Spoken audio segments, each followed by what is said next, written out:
अस्सलाम वालेकुम दोस्तों, मैं हूं मोहम्मद अब्बास और इस वक्त आप देख रहे हैं ईटेक यूट्यूब चैनल। आज की इस वीडियो के अंदर मैं आपको बताऊंगा कि आप दुनिया में किसी भी कंट्री से अगर पाकिस्तान के अंदर या फिर आप पाकिस्तान के अंदर नहीं रहते तो अपने वाइज अकाउंट के अंदर पैसे मंगवाना चाहते हैं तो आपने वाइज अकाउंट की कौन सी डिटेल देनी है। ठीक है, अगर अगला बंदा वाइज अकाउंट यूज़ कर रहा है तो आपने कौन सी डिटेल देनी है, कौन सा अपने वाइज अकाउंट से अकाउंट नंबर देना है, क्योंकि आपने देखा होगा कि वाइज के अंदर काफ़ी तरह के अकाउंट नंबर होते हैं। आपने किस वक्त कौन सा देना है, इसी बात को मैं आपको अच्छे से समझाऊंगा कि अगर अगला बंदा वाइज यूज़ कर रहा है तो आपने कौन सी डिटेल देनी है, अगर यूज़ नहीं कर रहा वाइज तो कौन सी डिटेल देनी है, किस कंट्री में है तो कौन सी डिटेल देनी है, कौन सा बेहतर एक्सचेंज रेट मिलता है। आपको हर चीज़ में आपको क्लियरली समझा दूंगा। ठीक है, इसके अलावा आप कौन सी डिटेल देंगे तो आपको कौन सा बैंक अकाउंट की डिटेल देंगे, अकाउंट की डिटेल देंगे तो आपको कितना टैक्स लगता है, किस डिटेल देने पे कितने दिन आपको लगेंगे, कितने दिन पेमेंट रिसीव होती है, कितने टाइम रिसीव होती है या इंस्टेंट रिसीव होती है, हर चीज़ मैं आपकी क्लियर कर दूंगा। ठीक है, इसलिए वीडियो को पूरा आपने लाजमी देना है। इसके अलावा वॉइस कैसे क्रिएट करने हैं या फिर इस टाइप की जितनी भी वीडियोज़ है वो मैंने ऑलरेडी बना चुका हूँ और उनकी उनकी मैंने एक प्लेलिस्ट बना दी थी। उस प्लेलिस्ट का लिंक आपको डिस्क्रिप्शन में मिल जाएगा, आपने वो प्लेलिस्ट लाजमी विजिट करनी है। आपके काम की वहाँ पर बहुत ज़्यादा वीडियोस मिलेंगे। ठीक है, तो आज की इस वीडियो को हम स्टार्ट करते हैं कि आपने कौन सी डिटेल देनी है अपने वाइस अकाउंट की। अगर आप किसी भी कंट्री से पैसे मंगवाना चाहते हैं, आप पाकिस्तान में मंगवाना चाहते हैं या किसी भी कंट्री में मंगवाना चाहते हैं, तो आपने किस बंदे को कौन सी डिटेल देनी है, हर चीज़ हम डिस्कस करेंगे। तो चलिए आइए स्टार्ट करते हैं। सो गाइज, अभी मैं आ चुका हूँ मोबाइल की स्क्रीन पर। तो सबसे पहले हम अपना वाइस का अकाउंट जो है वो ओपन कर लेते हैं। ठीक है, और यहाँ से अभी हम बात कर लेते हैं कि सबसे पहले तो अगर आपको जो सेंडर है, यानी कि इस वक्त आप रिसीवर है ना, आप पेमेंट रिसीव करना चाहते हैं, अगर तो सेंडर जो है वो वाइस यूज़ करते हैं, वाइस के थ्रू पेमेंट भेजना चाहता है, तो सिंपली आपने अपना ईमेल या फिर फ़ोन नंबर देना है। तो यहाँ से हम मैनेज के अंदर आ जाएंगे, मैं यहाँ पर आपको दिखा देता हूँ। यहाँ से हमने आ जाना रिसीविंग बाय ईमेल और फ़ोन नंबर, आपने इसके ऊपर क्लिक कर देना है। अभी यहाँ से आपने देख लेना है कि आपकी कौन सी चीज़ इनेबल है। अगर ईमेल और फ़ोन नंबर दोनों इनेबल है तो इसका मतलब है कि आप दूसरा जो बंदा वाइज यूज़ कर रहा है उसको अपना ईमेल या फ़ोन नंबर कोई भी चीज़ दे सकते हैं। ठीक है, इसमें आप दोनों चीज़ें दे सकते हैं। अगर आपने कोई इनमें से एक चीज़ ऑफ की हुई तो वो जो चीज़ ऑफ की हुई वो नहीं दे सकते।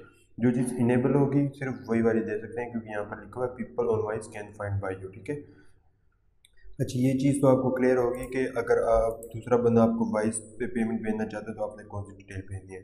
अभी दूसरी बात आ जाती है। ठीक है, अभी दूसरी बात ये आती है कि अगर आपने फिर उसका वाइस का अकाउंट नहीं है तो फिर अगर वो किसी दूसरे बैंक से पेमेंट भेजना चाहता है तो आपने कौन सी डिटेल देनी है। तो वो कंट्री टू कंट्री वेरी करता है। ठीक है, अगर तो फॉर एग्जाम्पल अगर यूएस का है तो मोस्टली यहाँ पर यूएस में आपने अकाउंट ओपन किया होता है तो आपने यहाँ पर क्लिक करना है। ठीक है, और यहाँ से आ जाएगा यूर यूएसडी अकाउंट डिटेल्स। तो आपने इनसाइड द यूएस वाली यहाँ से ये डिटेल दे देनी है, क्योंकि अगर वो यूएस के किसी भी बैंक से पेमेंट ट्रांसफ़र करना चाहता है तो उसको इस इंफॉर्मेशन की जरूरत पड़ेगी, wire routing number, ACH account number. तो यूएस के किसी भी बैंक के थ्रू यहाँ पर पेमेंट ट्रांसफ़र कर देता है। ठीक है, कर सकते हैं। और यहाँ पर इसकी डिटेल भी दी हुई है कि इसके 2 से 3 वर्किंग डेज ला सकते हैं और 4 से 14 यूएसडी फीस है। ठीक है, अगर आप 10 यूएसडी रिसीव करें या फिर 1000 यूएसडी रिसीव करें, मोस्टली ये फीस सेम ही रहती है। और 2 से 3 दिन वर्किंग डेज कहते हैं, लेकिन मोस्टली इससे पहले ही पेमेंट रिसीव हो जाती है।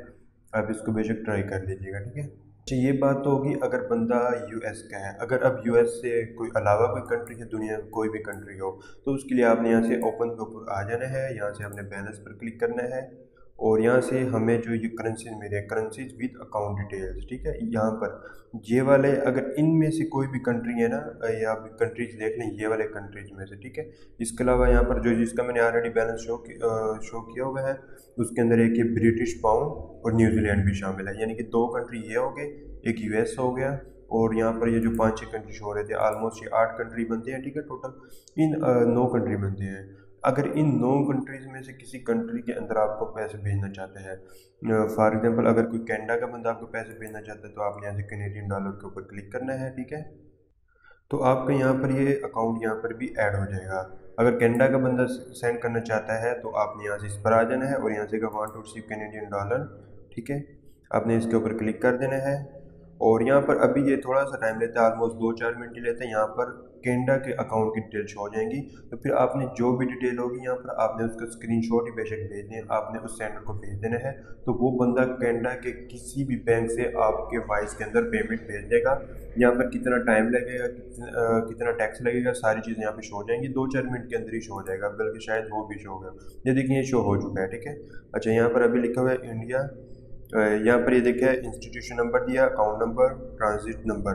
अभी ये क्या चीज़ें होती हैं, ये जो कैनेडा में भेजने वाला है उसको पता होगा, ठीक है। कैनेडा का कोई भी बैंक हो ना, उसके थ्रू यहाँ पर ये वाइस के अंदर पेमेंट ट्रांसफ़र कर लेगा। इसको जो रिसीव में टाइम लगता है 1 से 2 दिन वर्किंग डे लगता है। और यहाँ पर बताया कि online bill transfer OBTs are not yet supported, ठीक है। यहाँ पर सारी डिटेल दी होगी, आपने ये चीज़ें लाजमी पढ़ लेनी है, ठीक है। यहाँ पर टैक्स के बारे में नहीं लिखा गया, तो हो सकता है कि टैक्स ना हो, तो आपने सेंड करके पहले छोटी अमाउंट मंगवा के देख लेनी है। जैसे ही वो आपको रिसीव हो तो फिर आपको टैक्स वगैरह का भी आइडिया हो जाएगा, ठीक है।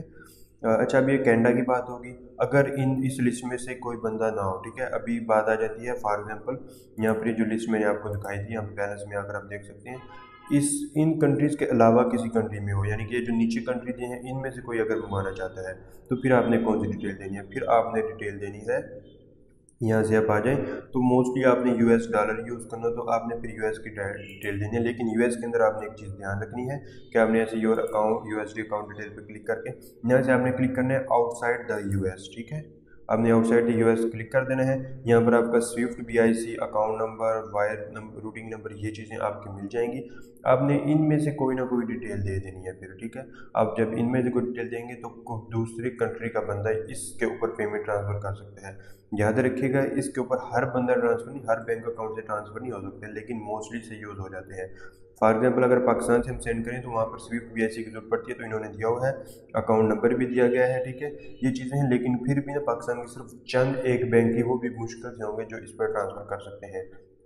यानी कि ऑलमोस्ट पूरी दुनिया से आप वाइस के अंदर पेमेंट रिसीव कर सकते हैं। वाइस से पैसे आपने किस तरह से विड्रॉ करने हैं, इस पर तो मेरी ऑलरेडी वीडियोस बन चुकी हैं, काफ़ी वीडियोस बनाई हैं, काफ़ी अच्छे अच्छे तरीके बताए मैंने। उसके लिए जो प्लेलिस्ट बनाई थी, उस प्लेलिस्ट का लिंक आपको डिस्क्रिप्शन में मिल जाएगा।